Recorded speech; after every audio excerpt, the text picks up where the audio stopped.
Talvez você já viu algum meme que ficou famoso esse ano, traz alguma informação que claramente é falsa e depois está escrito: "É verdade esse bilhete". Você já viu isso? Toda essa onda começou por conta desse bilhete aqui, que foi divulgado nas redes sociais pela mãe do autor, um menino de 5 anos que, de certa forma, tentava passar um dia em casa ao invés de ter que ir para a escola. Como a gente vive tempos de internet, tudo se espalha e amplia muito rápido. Essa ideia então passou a ter uma grande repercussão, rapidamente se transformando num meme. Os Gálatas, eles viveram num passado muito distante do nosso, muito distante desse meme, mas corriam o risco de serem enganados por uma mensagem falsa com alguém que afirmava que ela era verdadeira. Não fosse a intervenção divina através do seu servo, o apóstolo Paulo, mesmo em nossos dias, muitas pessoas ainda seriam confundidas. Afinal, ainda em nossos dias, alguns que se dizem cristãos confiam no Evangelho como se as evidências para a veracidade do Evangelho fossem tão fortes como o do bilhete que foi viralizado nessas redes sociais. Confiam no Evangelho como um meme. Porém, a afirmação divina que nós temos a partir da pena do apóstolo Paulo, inspirada pelo Espírito Santo de Deus, é que o Evangelho é verdadeiro e digno de confiança. Abra sua Bíblia comigo em Gálatas, capítulo 1. Vamos ler dos versículos 10 até o 24. Gálatas 1, 10 a 24. Diz assim a palavra do Senhor: Porventura, procuro eu agora o favor dos homens ou o de Deus? Ou procuro agradar a homens? Se agradasse ainda a homens, não seria servo de Cristo. Faço-vos, porém, saber, irmãos, que o evangelho por mim anunciado não é segundo o homem, porque eu não recebi nem o aprendi de homem algum, mas mediante revelação de Jesus Cristo. Porque ouvistes qual foi o meu proceder outrora no judaísmo, como sobremaneira perseguia eu a igreja de Deus e a devastava. E na minha nação, quanto ao judaísmo, avantajava-me a muitos da minha idade, sendo extremamente zeloso das tradições de meus pais. Quando, porém, ao que me separou, antes de eu nascer e me chamou pela sua graça, aprouve revelar seu filho em mim, para que eu o pregasse entre os gentios, sem detença, nem consultei carne e sangue, nem subi a Jerusalém para os que já eram apóstolos antes de mim, mas parti para as regiões da Arábia e voltei outra vez para Damasco.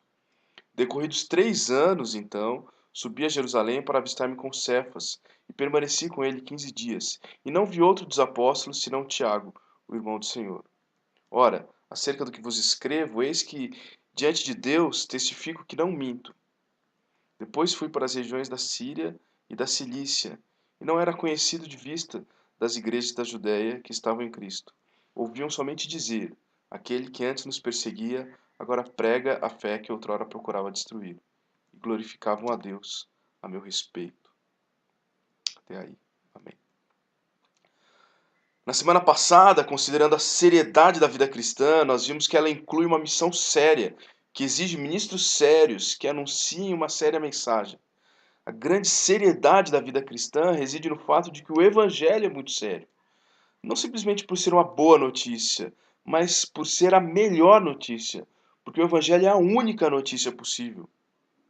Porém, se essa mensagem fundamental não tiver sua origem em um lugar muito sério, ou melhor ainda, em alguém muito sério, o ministro vai ruir porque anuncia algo sem sentido. A missão vai ruir por se tornar inútil. A própria mensagem vai ruir porque não consegue se sustentar. Alguém já disse certa vez que você pode enganar uma pessoa por muito tempo. Você pode até enganar algumas pessoas por algum tempo, mas ninguém pode enganar todas as pessoas por todo o tempo. O evangelho só se sustém porque ele não é uma enganação, ele é a verdade. Esse tema é tão relevante para o apóstolo que, no meio de uma grande autobiografia, ele novamente vai argumentar em favor da veracidade do evangelho. Afinal, se nós não cremos que o que nos une enquanto igreja é o fato de cremos na mesma e única mensagem que nos dá esperança de vida eterna, e que essa mensagem é digna de confiança, qualquer outra responsabilidade que quisermos assumir a partir dessa mensagem, a partir do evangelho, perderia o sentido. Se o evangelho não é verdadeiro, por que você abre mão de alguns comportamentos? Se o evangelho não é verdadeiro, por que nós nos reunimos aqui semanalmente como igreja? Se o evangelho não é verdadeiro, por que nós anunciamos ele a outras pessoas? Diversas perguntas como essas poderiam ser feitas aqui e também poderiam ter sido feitas pelos Gálatas. Se o evangelho não é verdadeiro, muita coisa não tem sentido. Portanto, consideremos a origem do evangelho, consideremos a veracidade do evangelho, para que nós possamos conscientemente viver vidas que honrem e glorifiquem ao nosso Deus.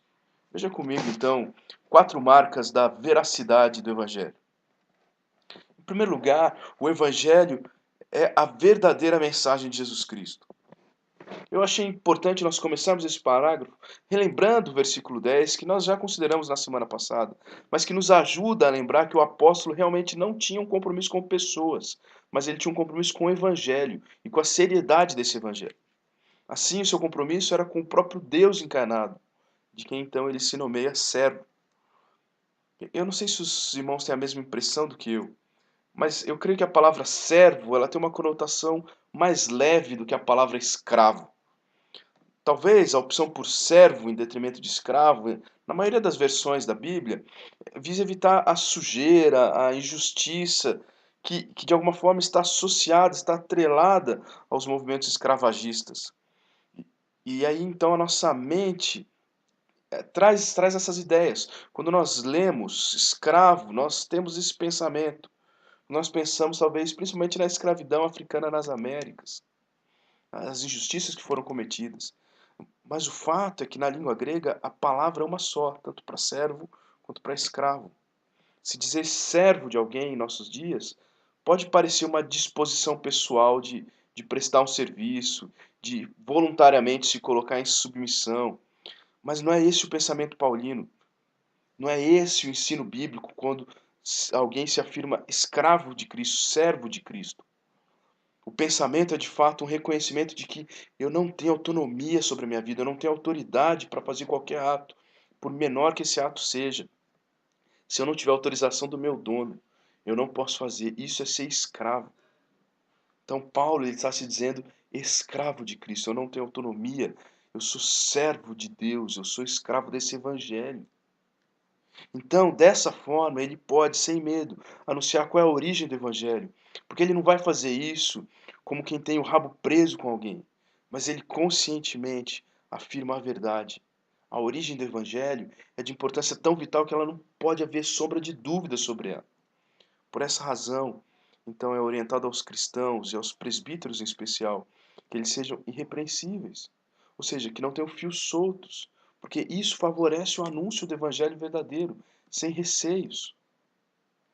Porque todo cristão é servo de Deus e por isso tem que falar o que Deus manda. Para apresentar então sua asseveração genuína, Paulo começa fazendo 3 negativas. Afinal, aquele que não está preocupado com a opinião humana, portanto não está transmitindo recados de pessoa nenhuma, pode realmente afirmar que está transmitindo uma notícia divina. As 3 declarações negativas são: primeiro, o evangelho não é segundo o homem. Isso significa que ele não é de origem humana. Não é uma mensagem forjada pelo intelecto humano. Não é uma mensagem forjada por um sistema filosófico. No fim das contas, o evangelho não é aquilo que o homem acha que deveria ser. O evangelho é o que ele é. O evangelho é o que Deus anunciou. Talvez a falta de compreensão disso é que torna o evangelho tão mal anunciado em muitos lugares, ou mesmo muito mal compreendido por algumas pessoas. Porque as pessoas tentam adaptar a sua mensagem para que ela pareça mais digestível, ou mesmo para que ela pareça mais intelectual. Mas aí ela deixa de ser a verdade do evangelho, a mensagem verdadeira. O evangelho ele não é segundo o homem. Ele não pode ser adaptado pelo homem. Em segundo lugar, a negativa é o evangelho não foi recebido de homem algum. O próprio método de transmissão é prova de sua origem. Ainda que esses irmãos gálatas tivessem sido evangelizados por um homem falível, Paulo, ele transmitiu o que ele aprendeu diretamente de Deus, de uma forma sobrenatural. Ainda que nós, eu e você, tenhamos sido evangelizados por homens falíveis, por pessoas falíveis, essa é uma mensagem que remonta ao próprio Deus encarnado. O evangelho verdadeiro anuncia Deus se fez homem, morreu e ressuscitou.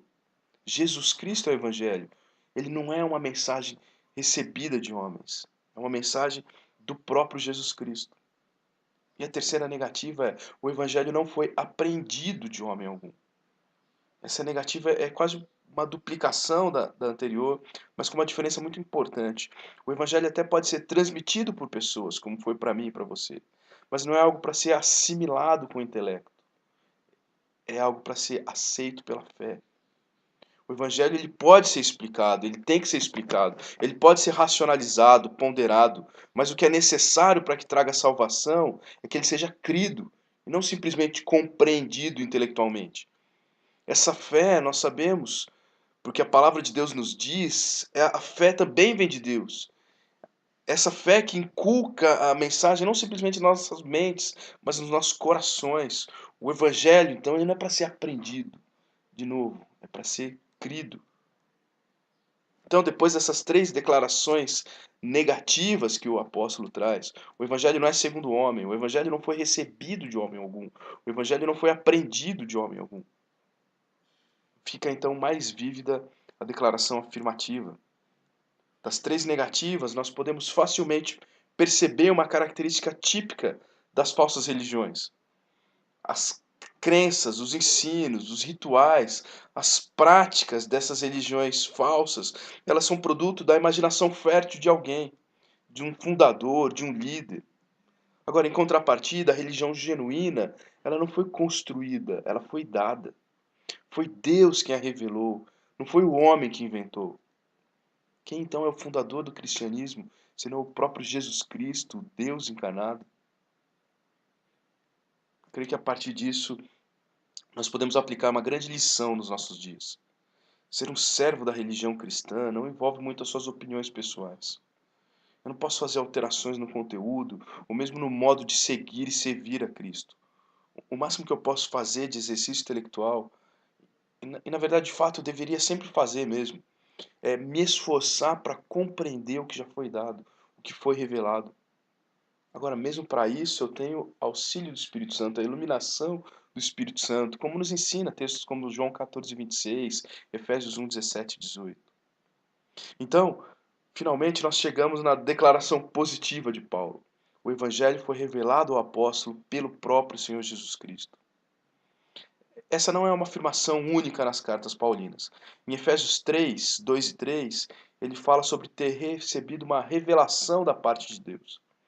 O que Paulo afirma ter vivido é um contato direto com o Cristo ressurreto, uma experiência sobrenatural. Isso está registrado no capítulo 9 de Atos, quando é registrada, relatada a conversão do apóstolo. Então, afirmar a veracidade do Evangelho por ser uma mensagem recebida do próprio Cristo, ou mesmo que aponta para o Messias, já deveria ser uma argumentação suficiente para defender que a mensagem é digna de confiança. Mas ainda assim o apóstolo prossegue, a argumentação prossegue. O Evangelho é verdadeiro porque é uma mensagem de Jesus Cristo. A gente poderia parar por aqui, mas Paulo prossegue na sua argumentação. Em segundo lugar, o Evangelho é verdadeiro porque ele não é uma adaptação da tradição judaica.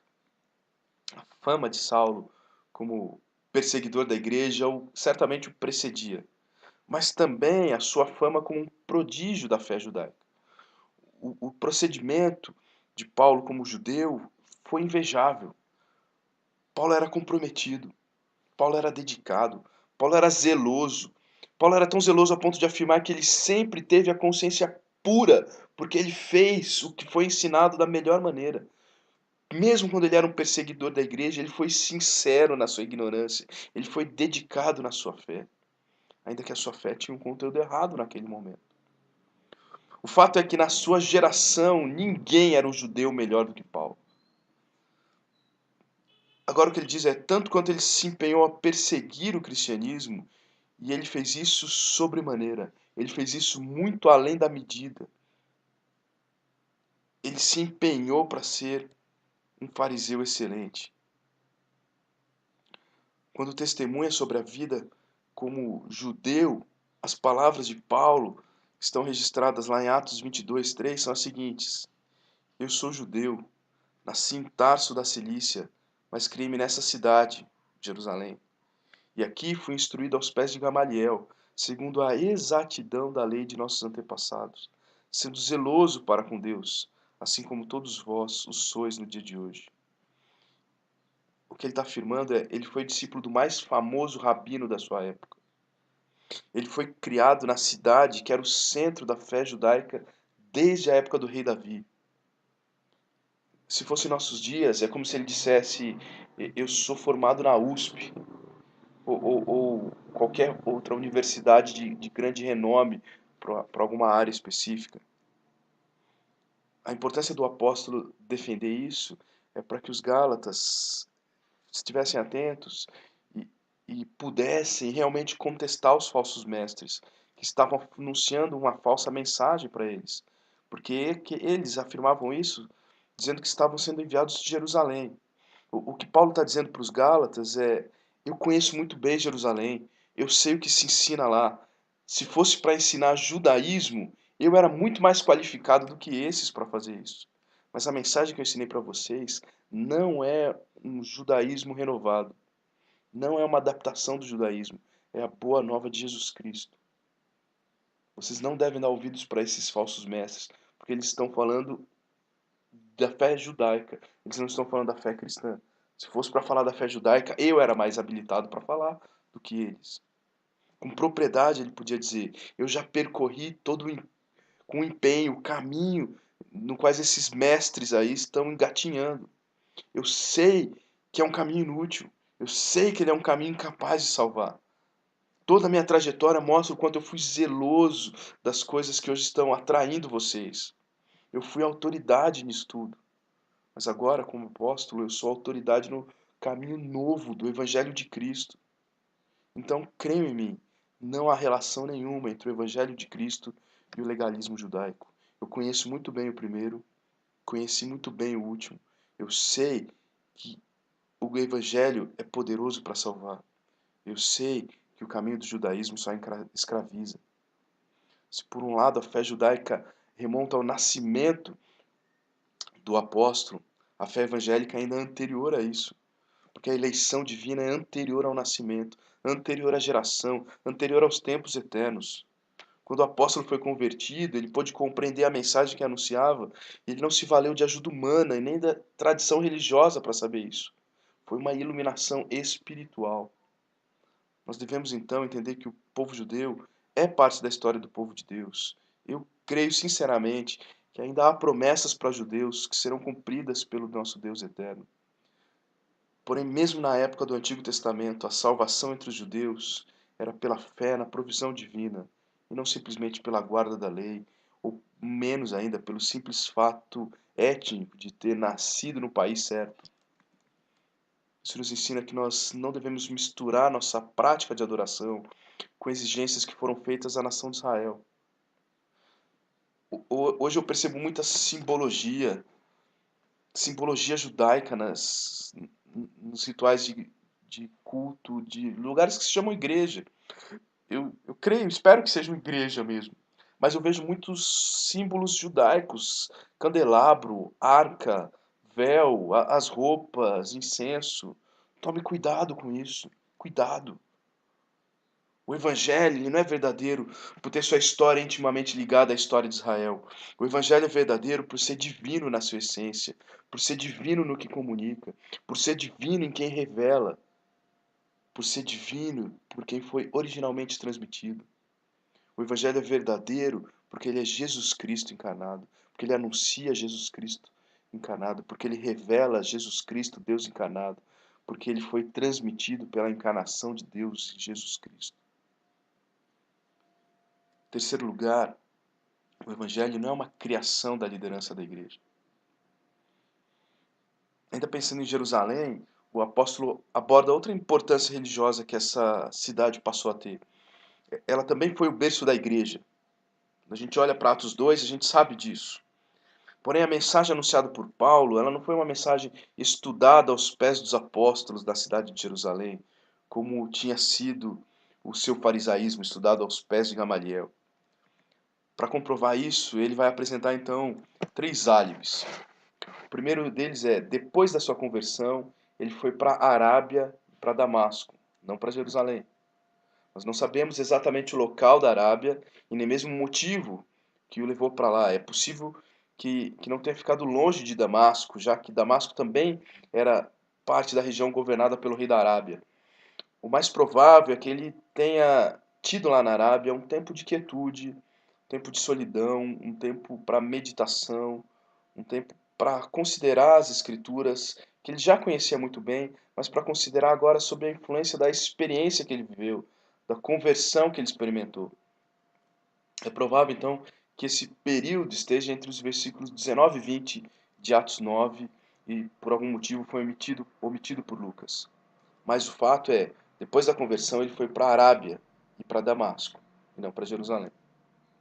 Depois então de 3 anos, o segundo álibi é esse, depois de 3 anos, aí sim ele foi para Jerusalém. Mas ele foi para Jerusalém por um curto período. Essa é provavelmente a situação narrada em Atos capítulo 9, versículos 25 a 29. Você pode ler com mais calma em casa depois. Quando Paulo tem que fugir de Damasco, ele é apresentado por Barnabé aos apóstolos e daí vai para Jerusalém. 3 considerações são importantes aqui nesse fato. Primeiro, isso aconteceu apenas 3 anos depois da sua conversão. 3 anos depois, a compreensão do evangelho de Paulo já deveria estar muito mais sedimentada, muito mais solidificada. Em segundo lugar, ele foi avistar-se com Pedro, ele foi conhecer Pedro, ele não foi ser discipulado por ele. Esse verbo traduzido aqui por avistar-se, ele faz um claro contraste com o verbo que é usado no versículo 16, consultei. Ele não foi, então, para ser discipulado, ele foi avistar-se. Avistar-se também é um verbo usado para turismo. Você foi passear, foi conhecer um lugar. Então ele foi conhecer Pedro. Além de Cefas, o nome aramaico para Pedro, ele se encontrou apenas com Tiago, que aqui é chamado de apóstolo, porque ele já despontava como líder da igreja.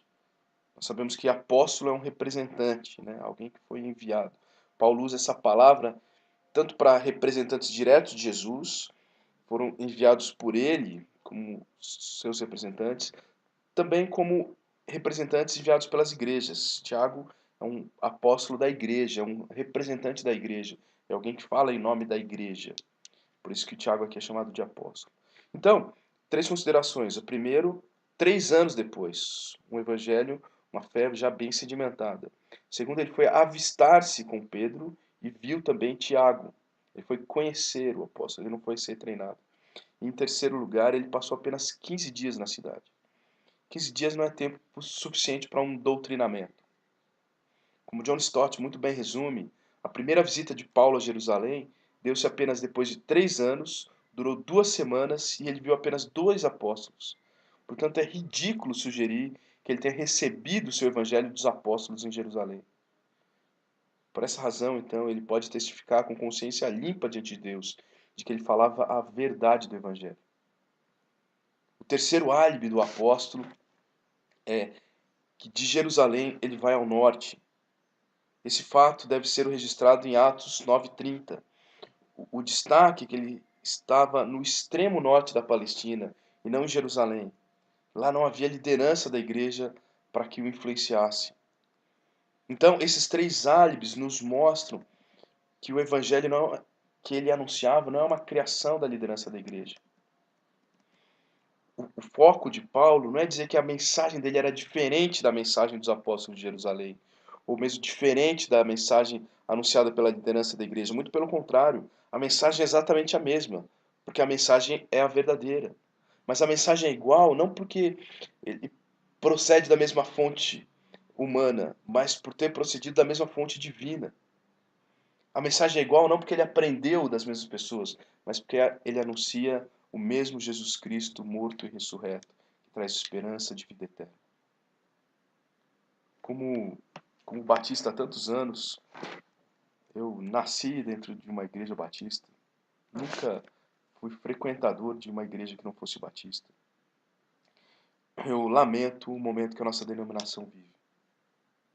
Sempre foi considerado uma segurança procurar uma igreja batista.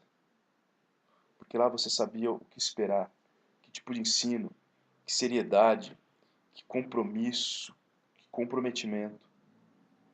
Porém, essa não é a realidade atual da nossa denominação, infelizmente.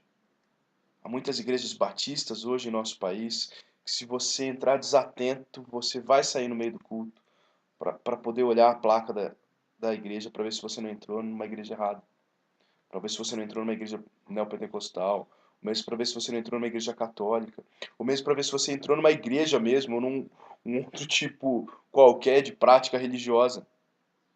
Minha crítica sempre foi a fraqueza da Convenção Batista Brasileira, que eu achava deveria normatizar, deveria fiscalizar, deveria desfiliar os que se desviam.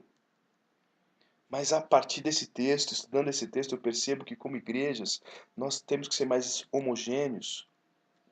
Obviamente, essa homogeneidade tem que respeitar a cultura, estilo, preferência, né? Mas nós temos que ser mais homogêneos, não por ação da convenção ou das associações, mas nós temos que ser mais homogêneos porque nós temos um elo comum, a palavra de Deus sendo ensinada, sendo vivida. Não há um elo mais forte, mais normatizador do que esse. O problema é que muitas igrejas abandonaram o ensino do Evangelho e por isso elas se tornam cada vez mais distintas.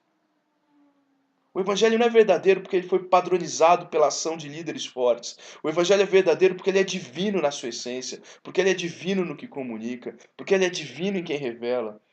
Ele é divino por quem foi originalmente transmitido. O evangelho é verdadeiro por ser uma criação do único Deus vivo e verdadeiro. Em quarto lugar, o evangelho não é um mero costume coletivo das igrejas primitivas. Como resultado natural de tudo que apresentou até aqui, é óbvio compreender que o apóstolo, na ocasião, ele nem era conhecido das principais igrejas da época. Ele não visitou as igrejas para aprender e para copiar os seus costumes.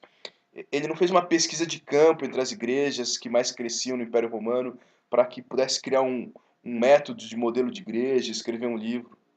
Não. Se há alguma semelhança entre essas igrejas e as igrejas da Galácia que ele evangelizou, que ele mesmo plantou, por assim dizer, é porque ambas estão em Cristo. Em Cristo. Nem todos os lugares que se chamam igreja deveriam ser assim considerados por nós. Eu falo isso com muito respeito, eu falo isso com temor. Principalmente pelo fato de eu não ser um profundo conhecedor de outras tradições. Porque eu nunca frequento atividade em nenhuma igreja. Aliás, aqui nessa cidade, eu nunca estive em nenhuma outra igreja, com exceção da IPB, onde eu fui participar de uma IBD num domingo das minhas férias. Eu acabei de dizer que eu sempre fui membro e frequentador de igreja batista. Mas o que eu sei, porque a Bíblia ensina, é que para uma igreja ser considerada igreja de Cristo, ela precisa se curvar ao senhorio de Cristo. Ela precisa ser sensível ao ensino constante e sistemático das Escrituras, à revelação de Deus. Dessa forma, buscando a atuação constante de Jesus como o único dono da igreja. Qualquer grupo que se reúne e não tem esses traços, não pode se afirmar igreja, não pode se afirmar igreja de Cristo.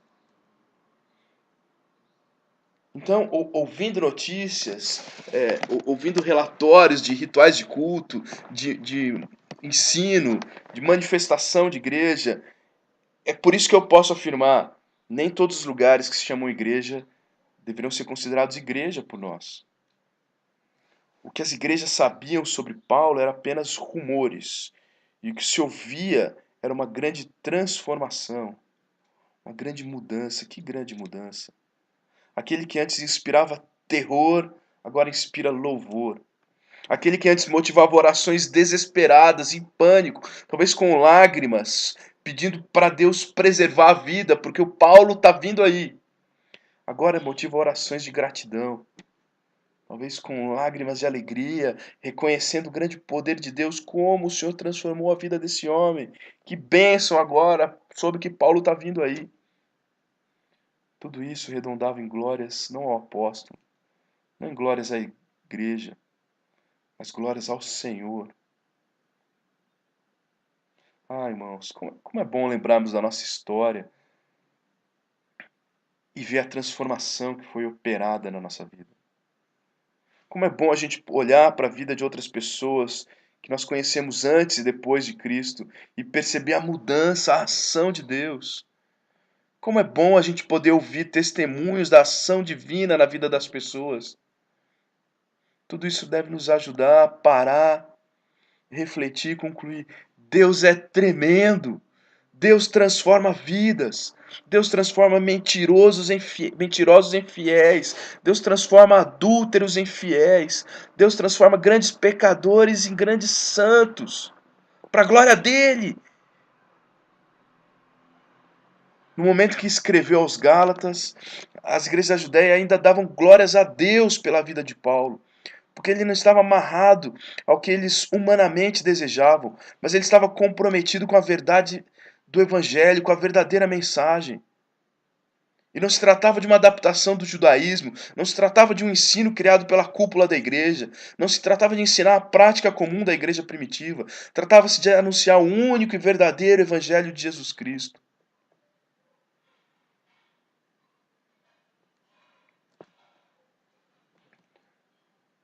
O Evangelho, ele não é verdadeiro porque foi um costume coletivo das igrejas primitivas. O Evangelho é verdadeiro porque ele é divino na sua essência, é divino no que comunica, é divino em quem revela e é divino por quem foi originalmente transmitido. O Evangelho é verdadeiro por ser uma criação, um costume dado às igrejas pelo único Deus vivo e verdadeiro. Há pessoas que admiram o intelecto de Paulo, mas consideram ele muito severo. Dizem, Jesus era muito mais amor do que isso. Outros querem rejeitar a mensagem pregada por Paulo, alegando que ele era um homem comum. Ele sendo um homem comum, a opinião dele não era melhor do que a de outros. Realmente. Mas nós não podemos esquecer que a mensagem de Paulo não foi segundo homens. Há quem diga que ele apenas compilou a opinião da comunidade cristã do primeiro século, que era muito primitiva em seus pensamentos. Não deve mais ser considerada agora, no século XXI. Porém, o que nós vimos nesse parágrafo é o esforço para demonstrar que a sua autoridade não era eclesiástica, mas divina. Então, meu irmão, meu amigo, como você reagirá diante dessas afirmações? Como você reagirá diante dos desafios decorrentes dessas afirmações que nós fizemos aqui? Hoje eu quero fazer com os irmãos o que também foi feito por Paulo lá na Galácia. Eu quero anunciar a mensagem de Cristo. Eu não recebi essa mensagem diretamente do Senhor em visão. Eu nunca vi Jesus. Mas pela fé, o Espírito Santo me convenceu de que essa é a mensagem que procede de Jesus, que anuncia Jesus, que leva até Deus. Essa é a mensagem registrada na palavra de Deus, na revelação de Deus escrita. Essa mensagem não é uma adaptação do judaísmo, ainda que eu creia na ação de Deus através da nação de Israel. Ainda que eu creia que Israel crê em Deus, crê no Deus Criador, que eu também creio. Ainda que a ética cristã esteja muito próxima da ética judaica, mas a mensagem não é a mesma. Essa mensagem também não é simplesmente a mensagem que eu aprendi no seminário. Não é simplesmente a mensagem que eu aprendi nas igrejas que eu frequentei. Essa mensagem não é simplesmente a tradição dessa igreja aqui, de Extrema, ou da Igreja Batista como uma denominação. Não é simplesmente a declaração de fé da Convenção Batista Brasileira. Você não deve acreditar nessa mensagem porque ela é logicamente plausível, porque ela é intelectualmente aceitável. Mas eu clamo a Deus que o Santo Espírito faça você crer no único e verdadeiro Evangelho. Essa mensagem é a seguinte: todo ser humano nasce pecador. Talvez você tenha facilidade de reconhecer isso. Talvez você veja sua maldade, seu desvio. Mas talvez você olhe para si, se olhe no espelho e se perceba uma pessoa boa, um cidadão honesto, um cumpridor de leis. Ainda assim, o pecado está na sua vida, entranhado no seu coração. O pecado se revela no seu egoísmo, na sua arrogância. O pecado se revela talvez no fato de você achar que não precisa nem ouvir essa mensagem. Na sua tentativa de ser independente de Deus, de viver a vida como você quiser, de achar que isso é liberdade. Esse pecado é um grande problema para você. Sabe por quê? Porque ele te afasta de Deus. O Deus Criador é um Deus irado contra o pecado. A tentativa do ser humano de ser independente do seu Criador, seja negando que Deus existe, ou seja simplesmente ignorando Deus, é uma afronta direta a Deus. Deus não pode deixar o pecado impune. E o justo pagamento pelo pecado é a morte. O que todo pecador merece é morrer. E não simplesmente a morte física, mas a morte eterna. Todo ser humano é eterno. Todo ser humano é eterno. E na eternidade o que você merece é ficar distante de Deus, abandonado por aquele que você quis independência, desprezado. Isso não é liberdade. Isso é o maior castigo que pode existir. Isso é terrível. Mas Deus, Deus não podendo deixar os pecados impunes, ele decidiu que cobraria o preço do pecado do seu próprio Filho Jesus, para que ele pudesse transformar a morte em vida. Para isso mesmo, Deus Filho se humilhou, o Deus Filho encarnou, o Deus Filho nasceu como um bebê, ele cresceu e ele pregou arrependimento. Ele mesmo se ofereceu como sacrifício para que pudesse ser o selo do nosso arrependimento, para ser a garantia da nossa salvação, para ser o caminho até Deus, para dar esperança de uma eternidade, não mais uma eternidade distante de Deus, separada, com uma falsa sensação de liberdade que na verdade é um grande castigo, mas uma eternidade próxima de Deus, unida a Deus. Porque agora Deus olha para os arrependidos, não mais através dos seus pecados, mas Ele olha pela ótica de Jesus Cristo, pelo sacrifício da cruz, pelo sangue derramado, pelo pagamento, pela provisão que Jesus fez pelo meu pecado, pelo seu pecado. E se você se arrepende, então Deus vai olhar para você dessa maneira, através de Jesus Cristo. O que você precisa fazer é reconhecer: eu sou pecador, eu tenho um grande problema. Eu não posso resolver esse problema. Esse problema me afasta de Deus e vai me afastar eternamente. Mas Jesus Cristo já resolveu esse problema. Já proveu a solução. Pela fé, você tem que crer nessa provisão. Clame a Deus para que você possa sinceramente crer nessa mensagem.